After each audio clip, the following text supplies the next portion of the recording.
Ebeneck, aqui é o pastor André Gomes e Deus tem uma palavra para você.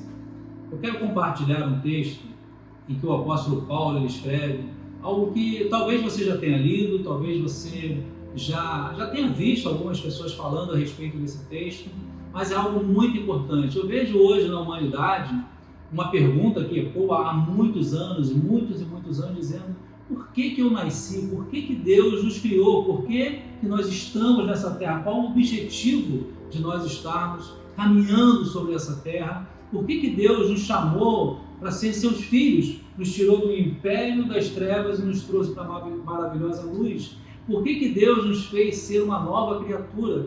Qual o caminho que nós precisamos seguir para agradar o coração de Deus? Existe um texto em que o apóstolo Paulo ele escreve, e eu creio que é um texto que todos nós conhecemos.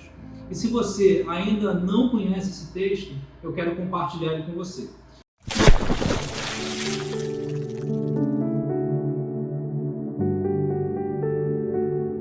Está escrito aqui na palavra de Deus em Efésios, no capítulo 2, a partir do verso de número 8, que diz assim a palavra do Senhor: porquanto pela graça sois salvos, por meio da fé, e isto não vem de vós, é dom de Deus, não por intermédio de obras, a fim de que ninguém venha se orgulhar por esse motivo, pois somos criação de Deus, realizadas em Cristo Jesus, para vivermos em boas obras, a quais Deus preparou no passado, para que nós praticássemos hoje. Esse é o objetivo, o propósito de Deus ter nos criado. Quando nós viemos para a presença de Deus, quando nós sentimos algo no nosso coração e Deus ele nos resgata para a sua presença, nós que andávamos desgarrados como ovelhas que não tinham pastor, nós que não tínhamos uma expectativa de algo no futuro, somos alcançados por uma graça. Porque a palavra de Deus vai dizer que Deus ele amou o mundo de tal maneira que entregou o seu único filho para que todo aquele que nele crê não pereça. Deus nos amou primeiro, diz assim a palavra de Deus. Então, quando ele nos resgata, quando ele nos chama para perto dele, a palavra diz que é por causa da graça.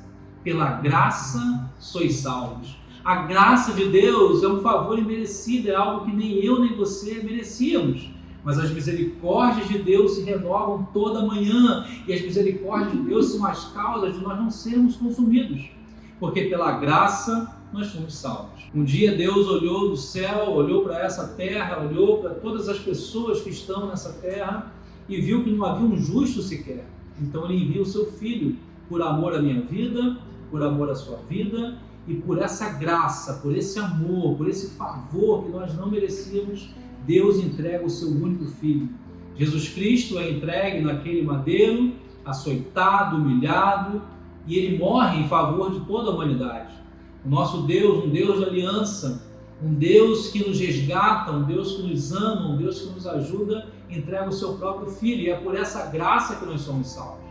Mas quando nós somos salvos por essa graça, ela é mediante a fé. Ou seja, se você crê que Ele é o seu Deus, que Ele é o seu Senhor, o apóstolo João, quando ele escreve o Evangelho, falando a respeito de Jesus, ele diz que todo aquele que reconhece a Jesus Cristo, que recebe a Jesus Cristo, aquele que é o Verbo, aquele que é o Verbo, esse Verbo era Deus, estava no início de tudo, esse Jesus, esse Deus, quando nós reconhecemos Ele, nós somos feitos seus filhos. Ele nos resgata para a sua presença por causa dessa graça. Mas é mediante a fé. Nós precisamos crer. Por isso que o texto que eu mencionei aqui de João, no capítulo 3, verso 16, que diz que Deus amou o mundo, né? Deus amou o mundo de tal maneira que entregou seu único Filho. Para quê? Para que todo aquele que nele crê. Você precisa acreditar, você precisa ter fé. É a sua fé que vai te aproximar de Deus. Sem fé, a palavra de Deus diz que é impossível agradar ao Senhor.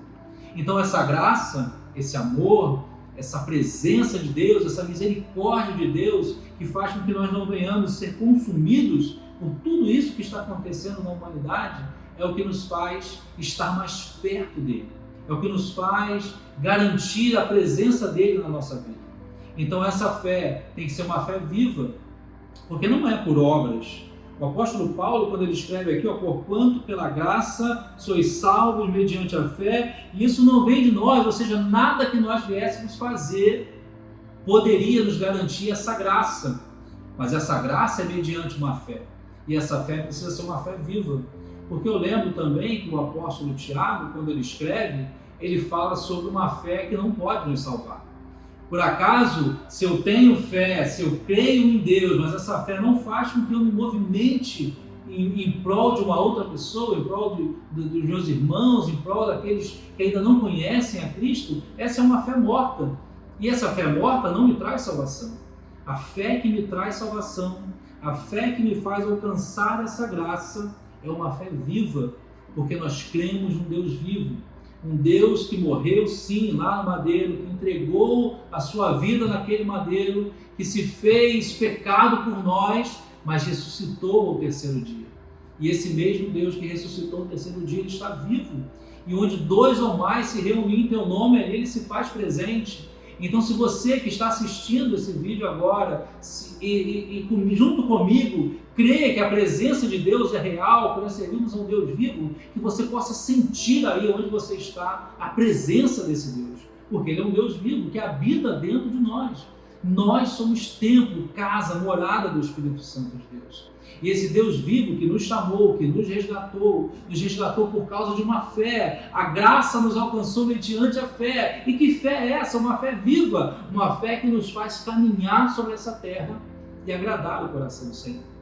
E aí a pergunta que talvez muitos fazem, né? Por que Deus me escolheu? Por que Deus me trouxe para a sua presença? Eu não sou merecedor e não somos mesmos, porque é pela graça. O verso de número 10, ele vai dizer, porque somos criação de Deus. Deus criou o homem do pó da terra. Deus pega o pó da terra, faz um boneco ali daquele pó, sopra nas suas narinas o fôlego de vida, nos faz alma vivente, então Ele nos cria. Deus é o Deus Criador. Ele nos criou. E Ele nos criou com um propósito, porque o apóstolo Paulo está dizendo, nós somos criação de Deus, realizada em Cristo Jesus, porque através dele todas as coisas foram feitas e nada do que se existe foi feito sem a presença dele, porque é isso que a palavra de Deus nos diz. Antes mesmo da fundação do mundo, antes mesmo de Deus criar o homem do pó da terra, Jesus já estava nos planos do nosso Senhor. A salvação já estava pronta por Deus. E nesse momento, nessa hora, Deus está falando isso com você, nessa hora. Que você foi um escolhido de Deus, mas Ele te escolheu com um propósito. Você está na presença de Deus, foi alcançado por essa graça, porque nós somos criação de Deus, realizada em Cristo Jesus, para vivermos as boas obras. Você precisa caminhar fazendo as boas obras. Você precisa caminhar sobre essa terra fazendo aquilo que agrada o coração de Deus. Este é o propósito da graça ter alcançado a tua vida. Se você se sente agraciado por essa palavra, se você se sente agraciado pela presença de Deus, se você sente que você realmente não era merecedor, mas o amor de Deus te alcançou, saiba que existe um propósito nisso. Deus te alcançou com a sua graça, o Deus Criador, para que você vivesse as boas obras, as quais Deus preparou no passado para que nós praticássemos hoje. Efésios capítulo 2, do verso 8 ao verso 10. A palavra de Deus está dizendo para você, agora, nesse exato momento, que essa graça, esse amor te alcançou com um propósito, para que você caminhe, para que você ande, para que você viva as boas obras. Não fomos nós que escolhemos a Ele, mas Ele nos escolheu, para que nós fôssemos e dessemos fruto. E esse fruto é a obra de Deus que está sendo feita através da sua vida. Quando Jesus ele sobe aquele monte, ele começa aquele sermão. Lá em Mateus, no capítulo 5, Jesus começa a ensinar muitas coisas, fala das bem-aventuranças, fala de muitas coisas, fala que nós somos sal da terra, luz desse mundo. E ele diz que nós não podemos esconder essa luz debaixo de uma mesa, mas essa luz precisa brilhar para que todos que estejam na casa vejam essa luz. E você pode ser um ponto de luz do Senhor, aonde você está agora, nesse exato momento. Talvez essa palavra esteja entrando no seu coração agora e você não esteja se sentindo bem, não esteja se sentindo capaz de fazer algo na presença de Deus, mas saiba que o Espírito Santo de Deus quer usar a tua vida para que você brilhe aonde você estiver e todos vejam a sua obra e glorifiquem ao Pai que está no céu. Que Deus te abençoe, que Deus abençoe a tua casa, a tua família, que você possa entender que você foi criado para viver as boas obras. Que essa palavra ela possa ter entrado no teu coração, que você entenda que tudo aquilo que você fizer é para a glória de Deus. Se esse vídeo abençoa a sua vida, se essa mensagem te abençoou, compartilhe com outro. Curta esse vídeo, faça parte dessa família IMEC, né? Se inscreva no nosso canal, porque muitas outras mensagens da parte de Deus vão estar sendo ministradas no teu coração. Que Deus te abençoe, em nome de Jesus.